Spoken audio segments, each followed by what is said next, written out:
Good morning.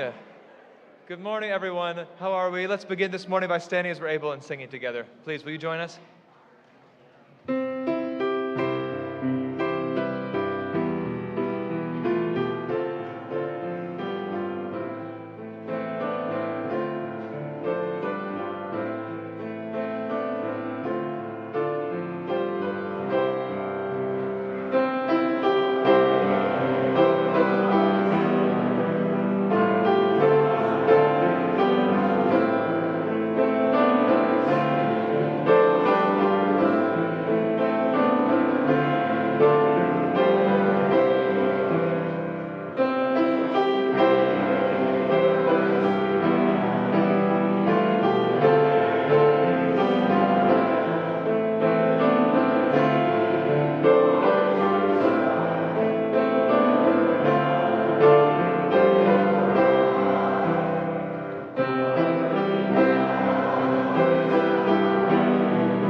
Good morning, everyone.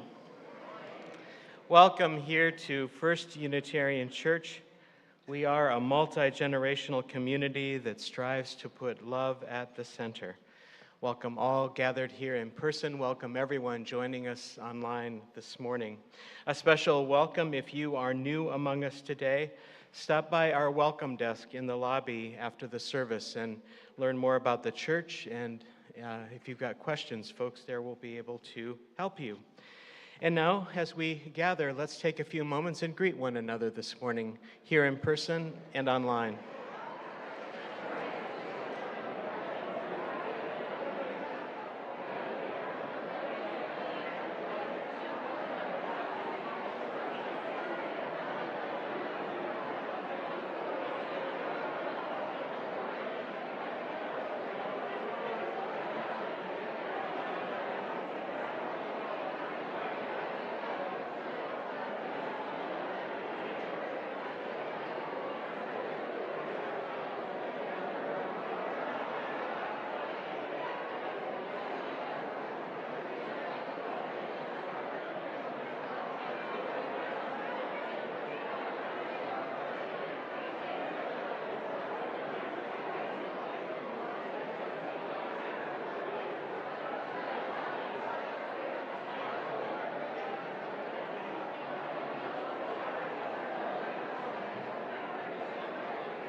Kaya is our chalice lighter today.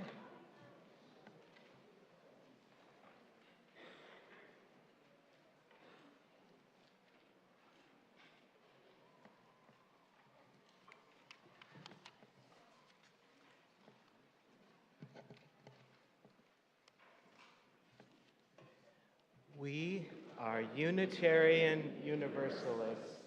We light this chalice in faith, in hope, and in love.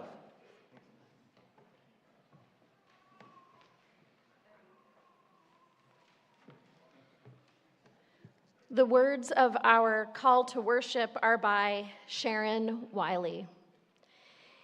It is okay to be tired of change. It is okay to be tired of everything different. Okay to feel weary of resiliency and wholeness and learning and growth. And okay to yearn simply for rest. It's okay to be grouchy and unsatisfied, and all the ordinary human ways of being that we are. Let this morning be a reminder that you are loved. Let our time together soothe what is restless in you. May you be comforted in knowing that whatever you are feeling today and other days, you are not alone. You are never alone. Come, let us worship together.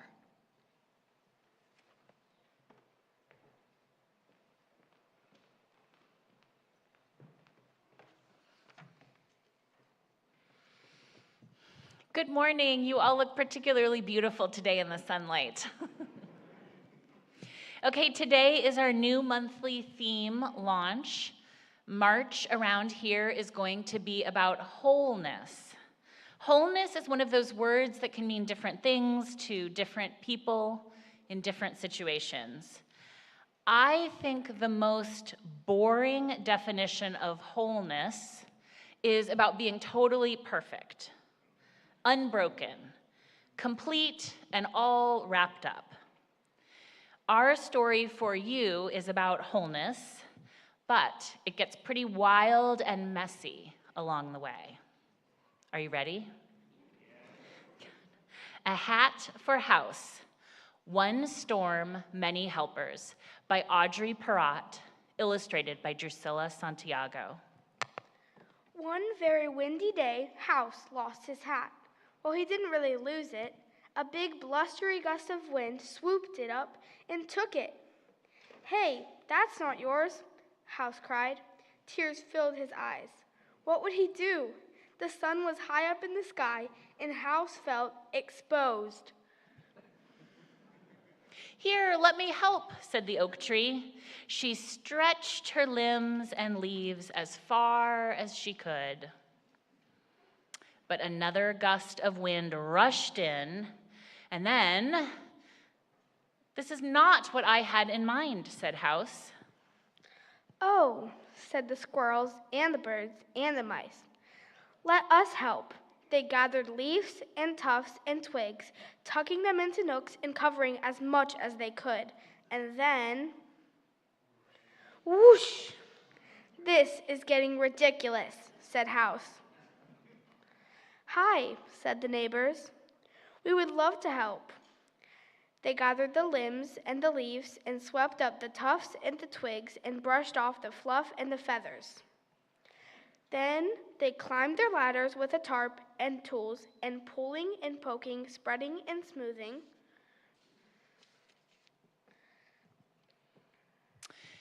"Well, thanks, but I was hoping for something with a little more pizzazz," said House. But then, crack.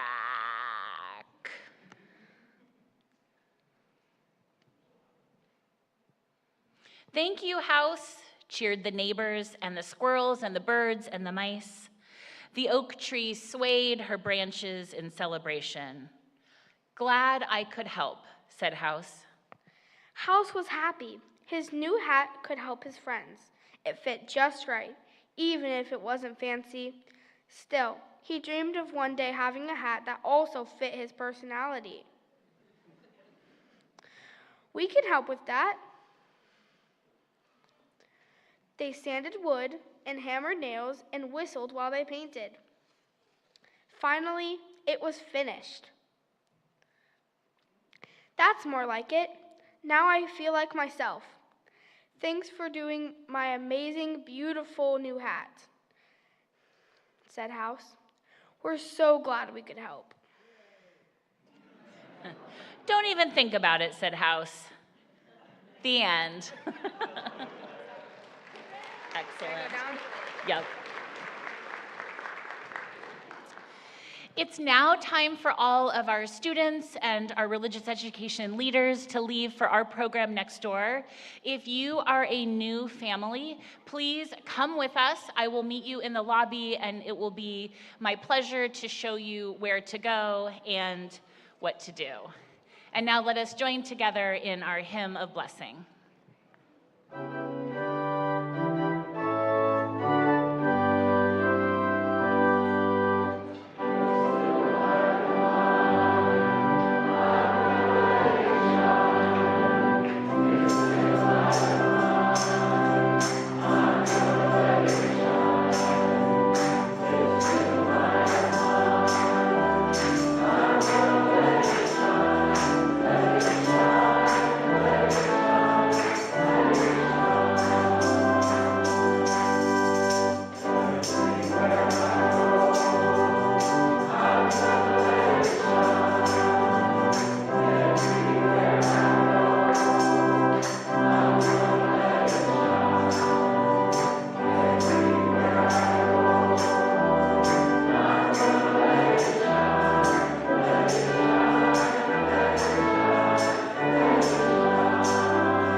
It's always fun. Will we sit? Will we stand? What will happen? I discovered during that song, I just can't sit for that whole song. I just got to get up. So we turn now to our responsive reading.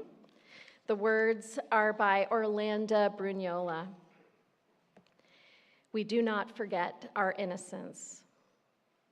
As we move through life, finding ourselves always newly wise and newly foolish, we ask that our mistakes be small and not hurtful. We ask that as we gain experience, we do not forget our innocence, for they are both part of the whole.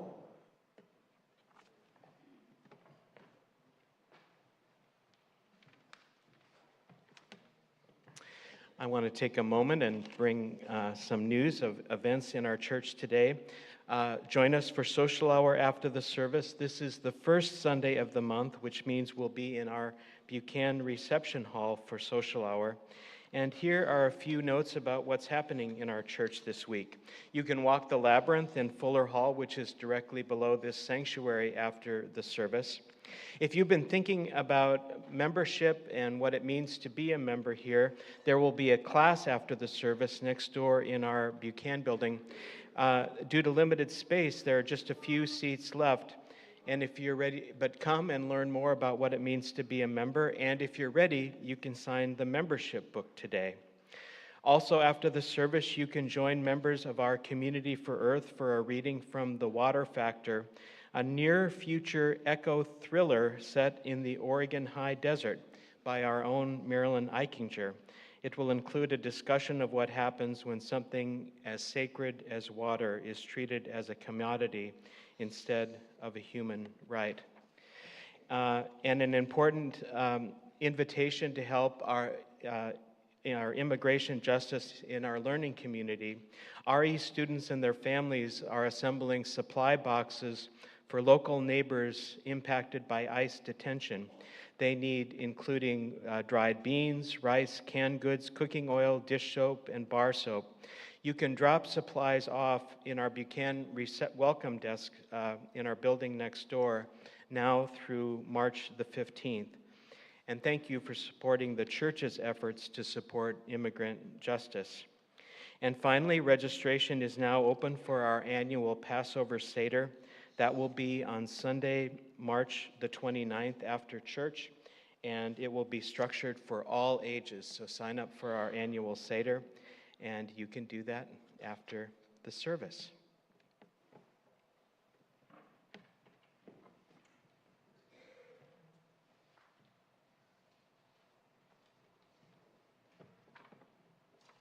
Is this still on? Great. We get to do a lot of beautiful music in this church, and this one was written for us. In 2009, the Handbell Choir commissioned Kathy Mokelbust, who is a very famous handbell choir composer, to write a piece for us. And it's entitled Peace in Our Time, which could not be more appropriate for today. There are three movements. We're going to do the first and third. The first is compassion. It's based on a quote from Mother Teresa: "If we have no peace, it is because we have forgotten that we belong to each other." And the second one, later we'll do tribute, the last movement. True peace is not merely the absence of tension, it is the presence of justice.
It's now time for our weekly offering. This month of March, we are sharing our plate with the Q Center, which celebrates the 2 SLGBTQIA+ community by building equitable structures to foster safety, joy, mutual aid, and holistic wealth throughout the state of Oregon. Q Center offers comprehensive support services, including a gender-affirming closet, a fund for emergency assistance, a library, an art gallery, support groups, and a resource hub connecting community members to essential services. Q Center centers Black, Indigenous, trans, disabled, immigrant, and other marginalized communities. If you'd like to give, you are here in person, our ushers will be through the aisle shortly to accept your gift. You can also turn to the green card in front of you, or there'll be a QR code on the screen, and you can use that if you're watching from home today. Thank you, and if you are watching online, you can also click the Donate Now button on Boxcast. Thank you for all of your gifts that support the ministry of this congregation. Your generosity does make a difference.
We take time each week in our service to name the milestones and concerns of our faith community. If you have a prayer request for our ministers and lay ministers to hold, or a milestone you'd like mentioned in a Sunday service, you can go to our church website and search for pastoral care. You could also use the tiny URL shown at the bottom of the screen now. And fill that out, and that will get the message to our ministers and lay ministers. And if you're here in person, you can light a candle of intention in one of our side galleries. Ed Cohen, brother of member Marguerite Cohen and son of the late Florence Rawson, died on February 13th after being diagnosed with pancreatic cancer just 16 days before. Marguerite says Ed was a chef at several restaurants in the Portland area, and he helped their mom make Scottish shortbread for the Alliance Green Sale each December for many years. Florence died in 2011. A memorial and family reunion is planned for July 4th in Marin County in California. Last week, we noted the death of member Carol Touche. A memorial gathering will be held for Carol this coming Friday at 2 o'clock in our Buchanan Reception Hall. And this morning we hold longtime member Vicki Flaumer, who will have open heart coronary artery bypass graft surgery this coming Thursday. Vicki faces a long recovery period and appreciates our prayers and also our cards of good wishes. And this morning, we acknowledge our country's attack on Iran over the weekend that took the life of Iran's supreme leader. There are so many emotions we bring as we gather this morning: anger, fear, so many questions about the consequences of this in the days and in the years ahead. Particularly want to note we have some congregants of Iranian heritage who have beloveds in Iran, and we particularly hold them this morning. We hold all the innocents in this situation, all those in harm's way. Will you join me now in a spirit of prayer? Spirit of life and of love, God of many names and no name, hear our prayers. Prayers for peace, prayers for justice, prayers for sanity. Help us as we find our way once again in the midst of this chaotic and troubled world. In our living, may we embody peace and hope. May we embody joy and love. May we live always with the awareness of our interdependence. Remind us, Spirit, that we are not alone, that we carry with us the hopes and dreams of those who have gone before us, and help us to make a world that we will pass on to those who come after us, a world that embodies our ideals of love and hope and justice and peace. Be with all the prayers we name now in this silence, all the prayers we bring as we gather this day. Amen. Let's hold silence now for a few moments together.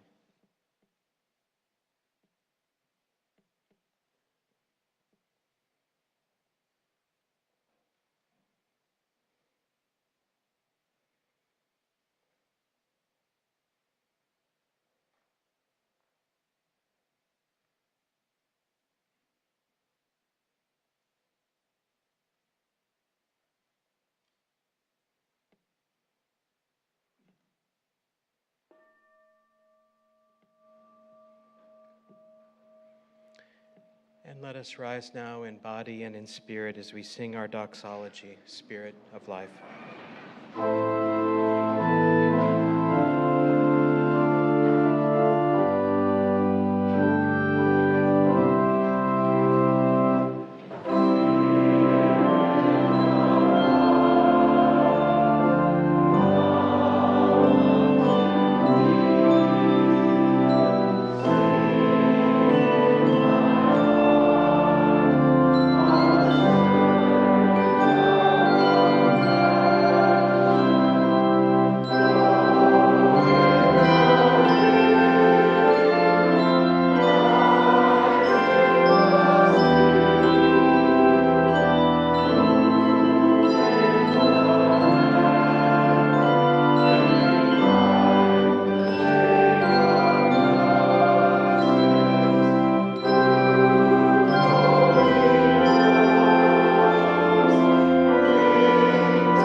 Our reading today is by poet Mary Oliver, When Death Comes.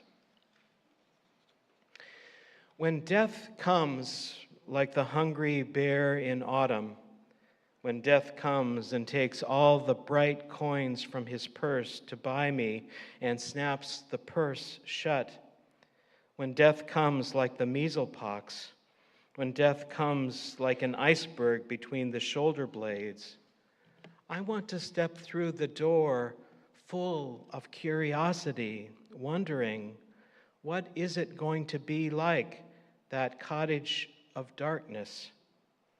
And therefore I look upon everything as a brotherhood and a sisterhood, and I look upon time as no more than an idea, and I consider eternity as another possibility.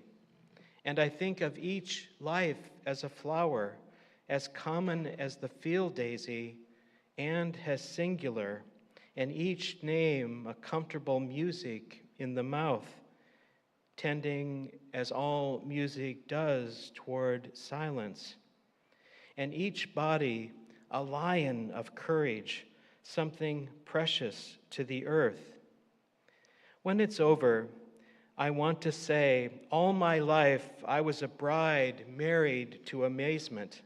I was the bridegroom taking the world into my arms. When it's over, I don't want to wonder if I have made of my life something particular and real. I don't want to find myself sighing and frightened or full of argument. I don't want to end up simply having visited this world.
What a gift.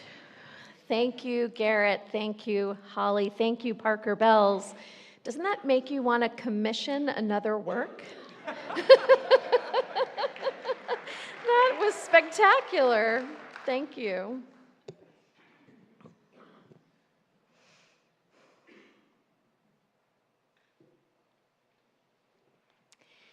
Remember, you are dust, and to dust you shall return. Chapter 3 from Genesis, verse 19. These are the words that for many launch the Lenten season we find ourselves in the Christian calendar. They are shared at Ash Wednesday services as people receive ashes in the shape of the cross on their foreheads. You may have seen folks in your office or at your school or about town with this mark. You may have carried the mark yourself. While as a Unitarian Universalist, I have yet to experience ashes on my forehead, I have experienced their mark when letting go of a beloved, when returning them to the earth or the sea or a memorial garden. If you have never held cherished ashes in your hands, know that they cling to you. There are seasons in religious traditions and in our lives where death clings and hangs close.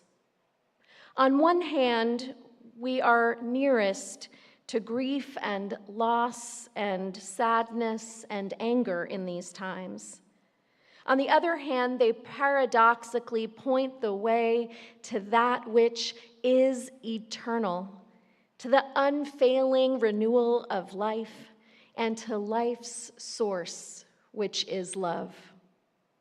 During this season of Lent, we are living in a season of grief and terrible losses, and many of us can feel our sorrow and anger flow. While some of you, no doubt, are experiencing this in your personal lives, I am also meaning our collective life together. In the name of peace, we are once again at war. The sting and stink of the deaths of civilians, of children, of beloveds now turned to ash is clinging to us. There were many children who did not survive this weekend. In the name of truth, we are legislating lies and telling people that they must deny the deepest parts of themselves and who they truthfully know themselves to be.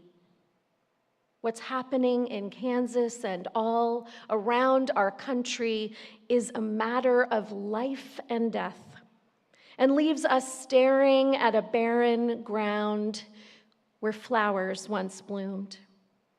In the name of safety, we are endangering the lives of immigrants and flooding our communities with agents of death and chaos. Everything they touch turns bread into stone. Sources of nourishment for life are replaced by hardship, hunger, separation, and death. The ashes of beloveds, known and unknown, are clinging to us, whether or not we have been touched by literal ashes this month. Grief and loss and rage hang in the air that we breathe. In terms of Lent and the Christian story, we are with Jesus in the barren desert, a place where he confronted hardship, hunger, and evil. What we learn is that the centering practices of 40 days of prayer and fasting led him to have a spiritual fortitude and resilience where he could counter death-dealing ways with life-wielding clarity, compassion, and courage. After this season, Jesus began his public ministry that has left the mark of love on so many of his followers. In the Bible, we also learn that 40 days is the same amount of time that the prophet Moses spent in a time of prayer and fasting on Mount Sinai when he received the sacred commandments and came into the presence of the holy. In the story of Exodus, we read that Moses neither ate bread nor drank water the entire time. While the modern reader may dismiss this as an impossible fact, a metaphorical point that can be taken from the story is that two things are happening side by side. In coming close to God, or the ultimate good, or what is ultimate truth, Moses and Jesus are also coming close to death, even their own. In this time of precariousness, weariness, and mounting threats to our collective survival and thriving, we also come closer to truths about what nourishes and sustains life. When we experience or get closer to the constructs and consequences of evil and death, we also figure out how to hold on to life in its fullest, which is rooted in love and liberation. Jesus and Moses' ministries begin with an awareness of their mortality, that life and death always hang in the balance, especially when we are closest to what is true. It is from that sacred insight that they are then commissioned to go forth and choose life in how they move, in how they organize, in how they relate, how they inspire, how they live. The three major spiritual practices of Lent are prayer, fasting, and giving. A fresh awareness of our mortality births the will to do things differently, to slow down, to turn inward, to reflect on life, to give up things that separate us from our individual and collective health and wholeness, and to make room in our lives for what is truly precious and sacred. In our busy, often distracting and hurried culture, Lent can provide us with a healing salve, the permission to learn how to focus, and sometimes even on one thing at a time. While I pride myself on an ability to multitask, this season reminds me of the danger of that path. That clearing clutter and regaining clarity is what is needed, at least annually, to be able to maintain our pace, to be able to maintain peace. Actually, even more than that, Lent invites us into the humbling fact that the best kind of thinking and doing stems from truly grounding on one thing, on focus, that the only way to give ourselves fully to something that matters to us, or someone that matters to us, or to the presence of the holy if it matters to us, is to completely and fully be present to that and to nothing else, at least for a time.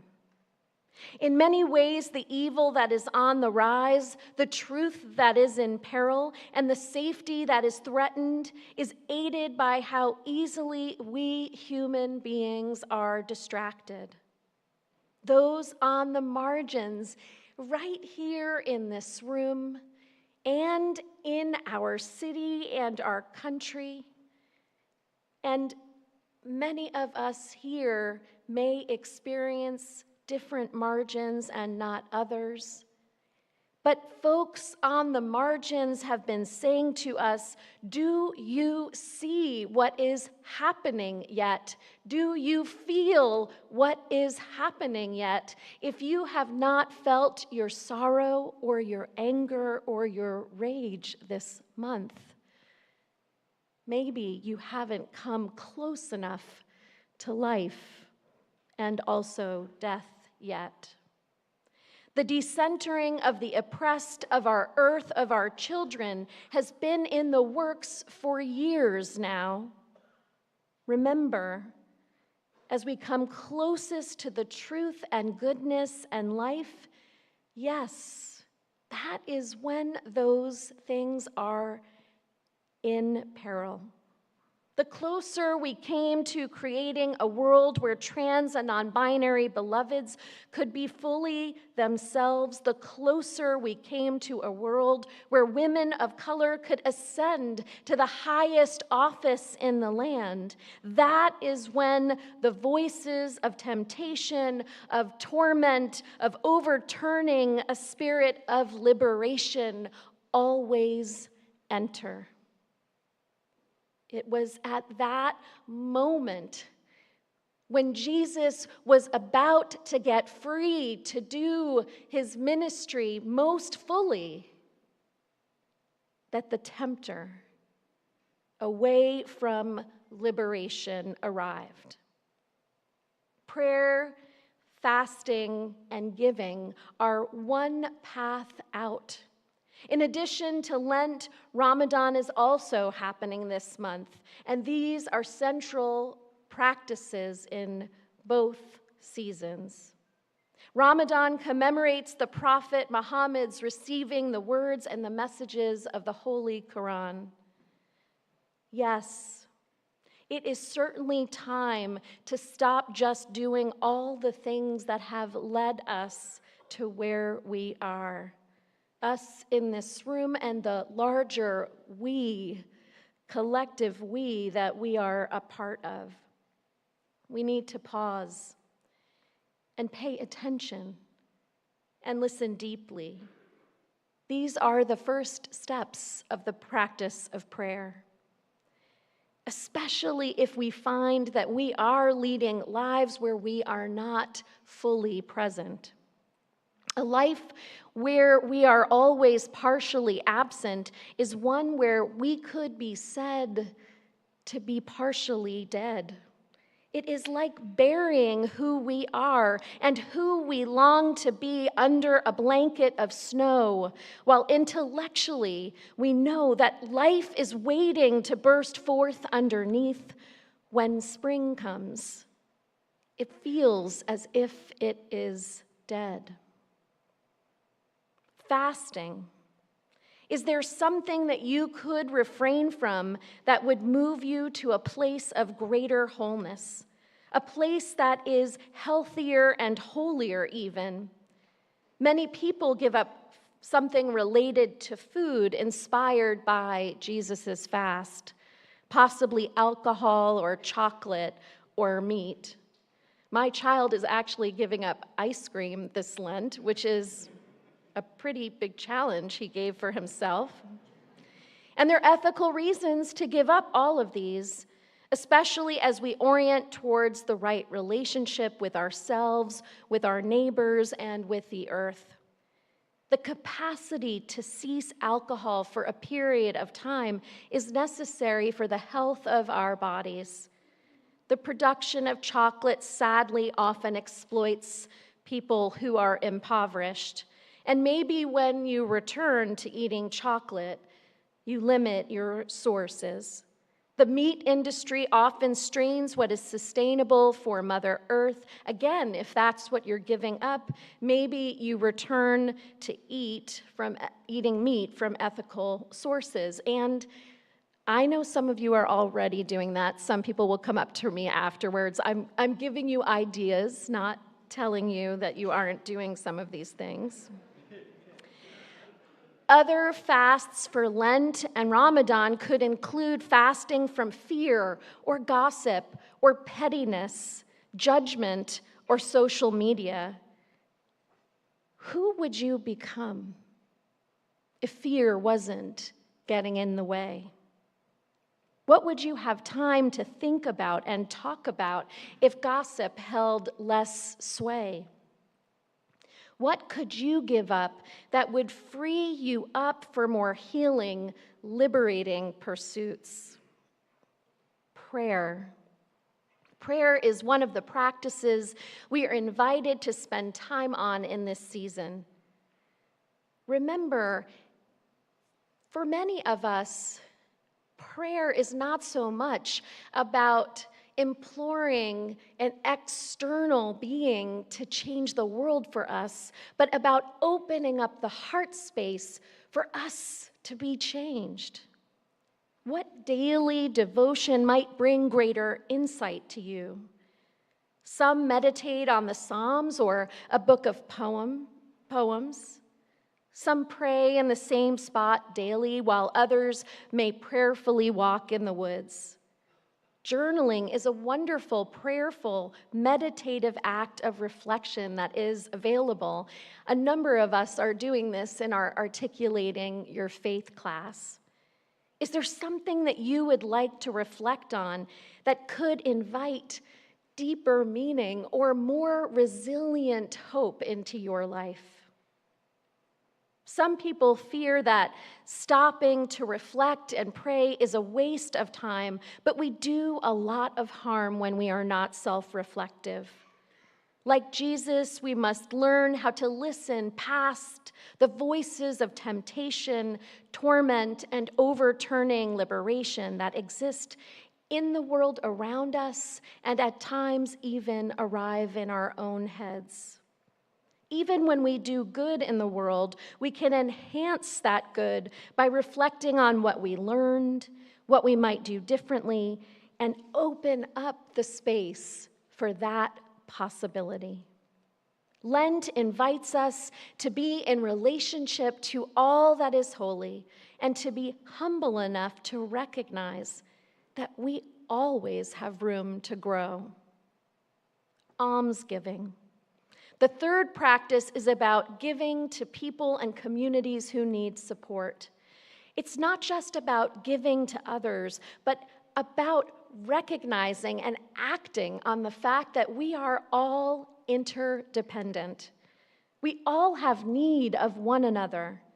And just as we have needs which others help to fulfill, we have opportunities to help and share with others.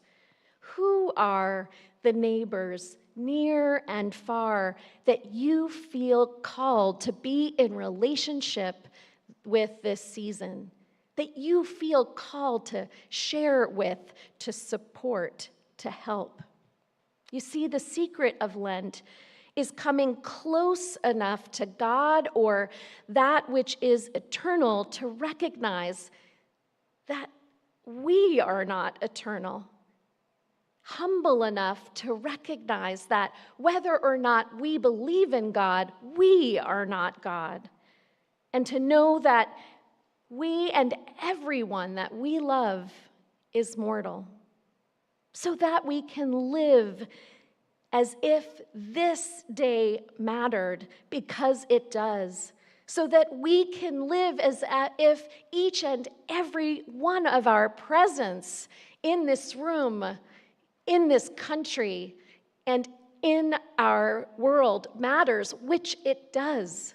And I hope that you'll take the time to say that either to yourself or someone else if you're not hearing it enough in the voices in the world. It is a time to embrace the fullness of who we are, the wholeness in our messiness and our blessedness.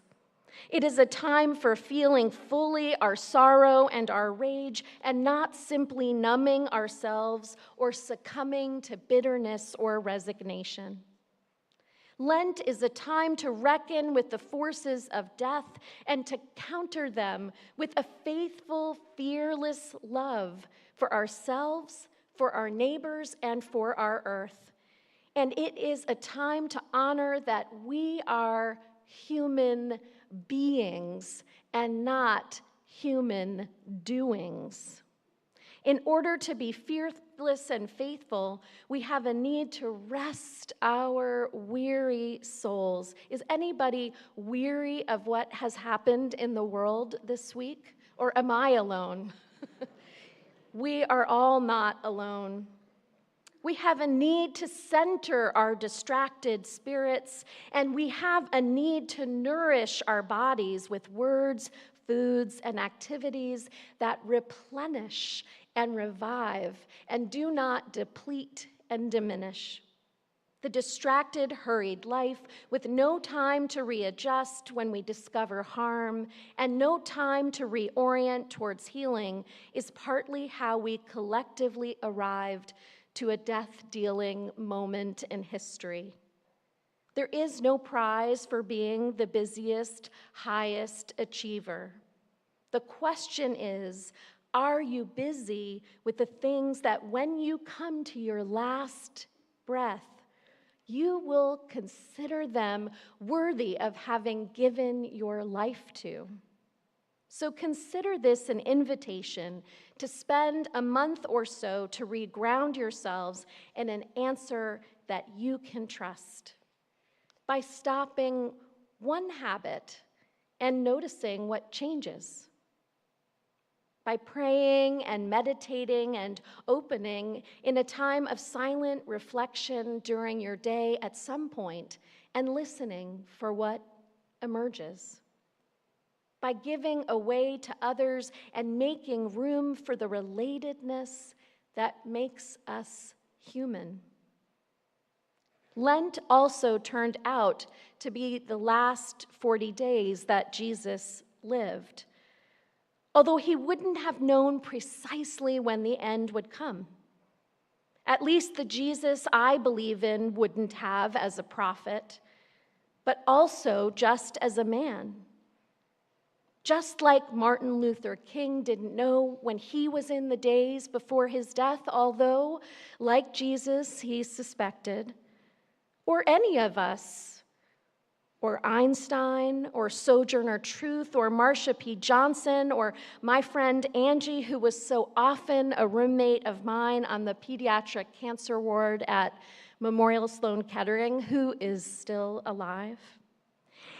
Even if it looks like the end is near, reprieves happen. People survive against all odds, and some live to ripe old ages.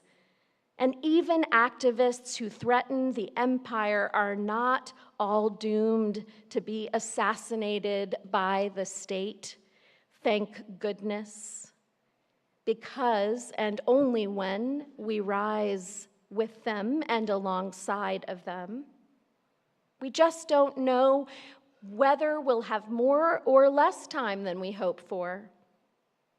What matters is that we find the courage to silence any voices who are tempting us to be any other than ourselves or who tempt us to diminish the fullness of another life. What matters in the end is that we amplify the inner voices and outer voices who beckon us to embody love with our every breath and movement. And when we falter from that lofty goal, the voices that remind us that we are worthy of trying again this very day, the only one that we know we have for sure. While Lent offers us practices for a winter season, it also points the way towards new life. Not to say or imply our time in a bearish, harsh desert will be easy. It has and will be difficult, even harrowing at times. But like the bud pushing through the pavement at the beginning of spring, the forward flow of love and life refuses to give death the last word. It always has, and be confident that it always will. For love is our destiny, beloveds. It's a matter of charting a course, for that wholeness, which includes messiness in it, this day. May it be so. Amen. And blessed be every single one of you.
And now in our going, may the light of love bless us and keep us. May it shine down upon us. May it be gracious unto us. May it make all of us people of courage, compassion, and rest when needed.